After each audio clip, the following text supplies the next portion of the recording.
Hello everyone, welcome you all. इस video में हम बात करने वाले हैं बेंजोफ्यूज्ड 5 मेंबर्ड हेटेरोसाइकिल्स की, जिसके अंदर हमारे जो एमएससी के अंदर कंपाउंड्स दिए हुए हैं वो है बेंजोपायरोल्स, बेंजोफ्यूरेन और बेंजोथायोफिन्स। बेंजोपायरोल को हम बोलते हैं इंडोल, बेंजोफ्यूरेन को हम कॉमरोन भी बोल सकते हैं और बेंजोथायोफिन को हम बोलते हैं थायोनेफ्थिलीन। तो यहाँ पर ये क्या है, इनकी तीनों की जो स्ट्रक्चर है ऑलमोस्ट सेम है, बस यहाँ पर जो डिफरेंस आएगा वो आएगा हेटेरो एटम का।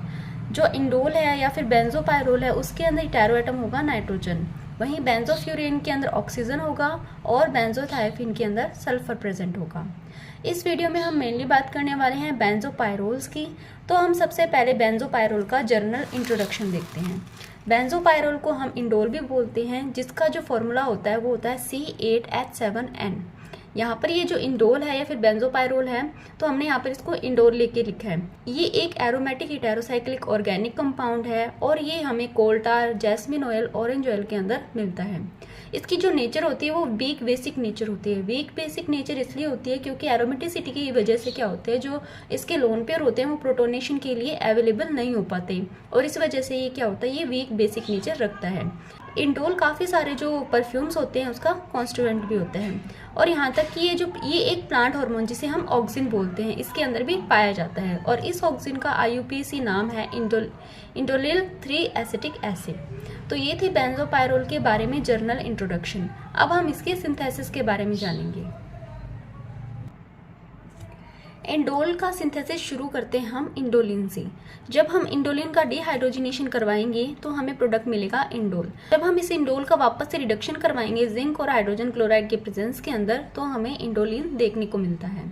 नेक्स्ट जो इसका मेथड है वो है मेडेलंग मेथड। मेडेलंग सिंथेसिस के अंदर क्या होता है, हम यहाँ पर लेते हैं 2 एसिल अमीनो टोलुइन। मेनली ये जो रिएक्शन होती है मेडेलंग की वो यहाँ से शुरू होती है।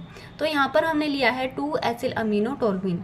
इसकी रिएक्शन हम करवाते हैं टर्शरी ब्यूटाइल हाइड्रोक्साइड के साथ में, जिसके बाद में रिएक्शन होते हुए हमें फाइनल जो प्रोडक्ट मिलेगा वो मिलेगा इंडोल। के अंदर जो दो मोस्ट इंपॉर्टेंट सिंथेसिस है वो है रिसल्ट सिंथेसिस और दूसरा है Fischer indole synthesis. Reissert synthesis के अंदर हम क्या करते हैं, हम यहाँ पर लेते हैं ऑर्थो नाइट्रोटोलुइन, जिसकी रिएक्शन हम करवाते हैं इथाइल ऑक्सलेट के साथ में। इसके बाद में इन दोनों की रिएक्शन करवाते हैं हम सोडियम मेथॉक्साइड के प्रेजेंस के अंदर, जिसके बाद में हमें कुछ इस तरीके से स्पीसीज देखने को मिलती है। अब इसको हम हीट करवाएंगे और हीट करवाने के बाद में हमें कुछ इस तरीके से जो कंपाउंड है वो देखने को मिलेगा, जिसके बाद में हम इसकी रिएक्शन करवाएंगे एसिटिक एसिड और जिंक के प्रेजेंस में, जिसके बाद में हमें देखने को मिलता है इंडोल 2 कार्बोक्सिलिक एसिड डेरिवेटिव। तो मेनली जो रिसर्च सिंथेसिस है उससे हम क्या करते हैं, इंडोल 2 कार्बोक्सिलिक एसिड डेरिवेटिव का फॉर्मेशन करते हैं। लेकिन जब हम इस डेरिवेटिव को आगे 220 डिग्री सेल्सियस या हायर टेम्परेचर पर जब हम हीट करेंगे तो यहाँ से क्या होगा, CO2 का रिमूव हो जाएगा। CO2 की रिमूव होने के बाद में जो हमें प्रोडक्ट मिलेगा वो मिलेगा इंडोल।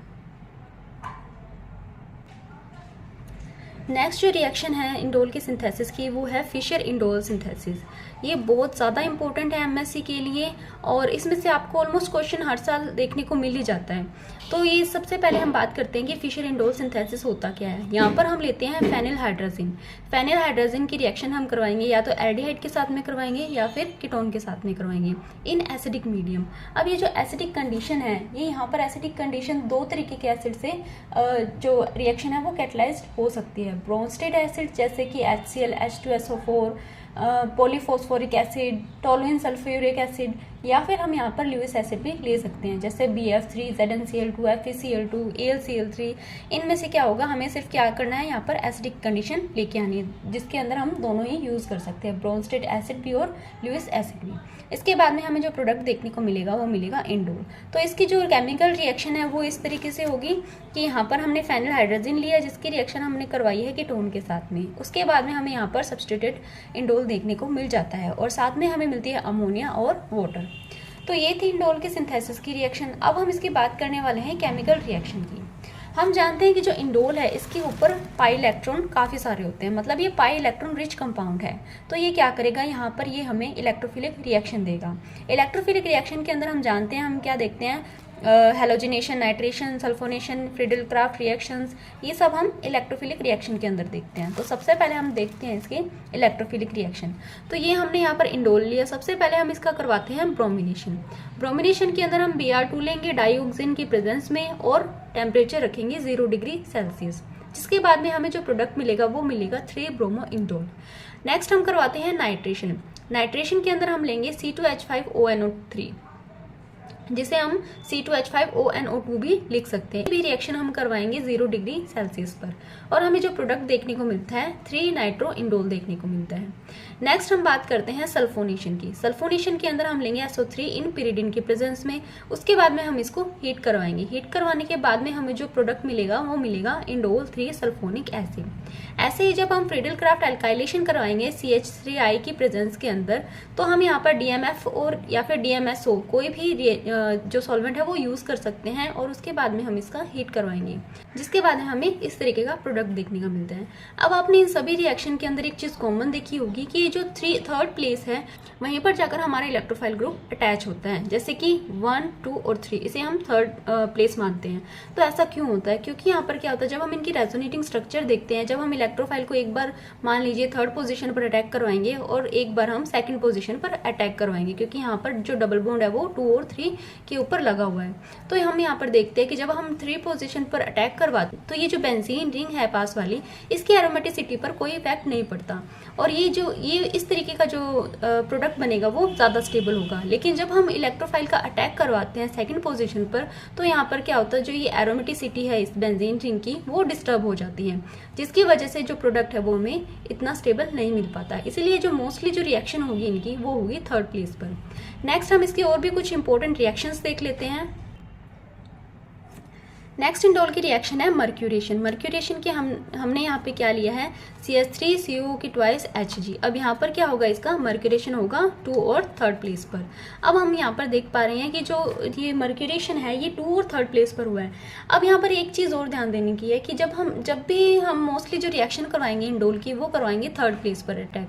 तो जब थर्ड प्लेस पर आकर जो कोई जो इलेक्ट्रोटैक अटैच होगा, उसके बाद में अगर मान लीजिए थर्ड प्लेस है वो ऑलरेडी ऑक्यूपाइड है, तो वो जाके कहाँ पर अटैक करेगा, सेकंड पोजीशन पर करेगा। और जब सेकंड पोजीशन भी ऑक्यूपाई होगी तो वो कहाँ पर अटैक करेगा, जाकर 6th पोजीशन पर अटैक करेगा। तो इस तरीके से जो इंडोल की रिएक्शन हमें कुछ देखने को मिलती है।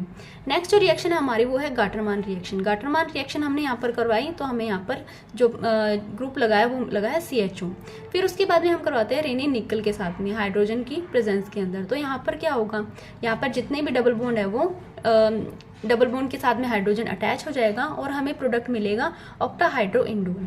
नेक्स्ट रिएक्शन है मानीच रिएक्शन। मानीच रिएक्शन के अंदर हम देखते हैं कि जो हमें मेन कंपाउंड मिलता है वो मिलता है ग्रामाइन। नेक्स्ट रिएक्शन है इलेक्ट्रोलाइटिक रिडक्शन। इलेक्ट्रोलाइटिक रिडक्शन हम किसके प्रेजेंस में करवा सकते हैं, हम करवा सकते हैं SnHCl या फिर ZnH3PO4 के प्रेजेंस में, या फिर हम यहाँ पर ले सकते हैं कॉपर क्रोमाइड के प्रेजेंस में। तो हमें जो प्रोडक्ट मिलेगा वो मिलेगा इंडोल में। नेक्स्ट जो रिएक्शन है वो है रेमर-टिमान रिएक्शन। इसमें क्या करेंगे, हम इंडोल की रिएक्शन करवाएंगे CHCl3 और NaOH की प्रेजेंस के अंदर, जिसके बाद में हमें जो प्रोडक्ट देखने को मिला था गाटरमान रिएक्शन के अंदर, वैसा ही ये प्रोडक्ट हमें यहाँ पर देखने को मिलता है। तो ये थी इंडोल की रिएक्शंस। अब हम इसकी मेडिकल एप्लीकेशन देख लेते हैं। अब हम बात करते हैं इंडोल के मेडिकल एप्लीकेशन की। इंडोल या फिर जो इसके डेरिवेटिव है वो काफ़ी सारे डिजीज के अगेंस्ट में वर्क करते हैं। इंडोल को और इसके डेरिवेटिव को काफ़ी सारी मेडिसिन के अंदर भी यूज़ करते हैं। जैसे कि कौन कौन से डिजीज के अगेंस्ट वर्क करेंगे, वो है migraine, cancer, Alzheimer, asthma, viral infection. और ये जो ब्रैकेट के अंदर दे रखी है ये इसकी मेडिसिन है कि माइग्रेन की जो मेडिसिन होगी वो सुमेट्रिपेन हो जाएगी, ठीक है। अल्जाइमर की जो मेडिसिन हो जाएगी वो हो जाएगी फाइसोस्टिग्माइन हो जाएगी, अस्थमा की हो जाएगी, वायरल इन्फेक्शन की हो जाएगी डेलावर्डाइन।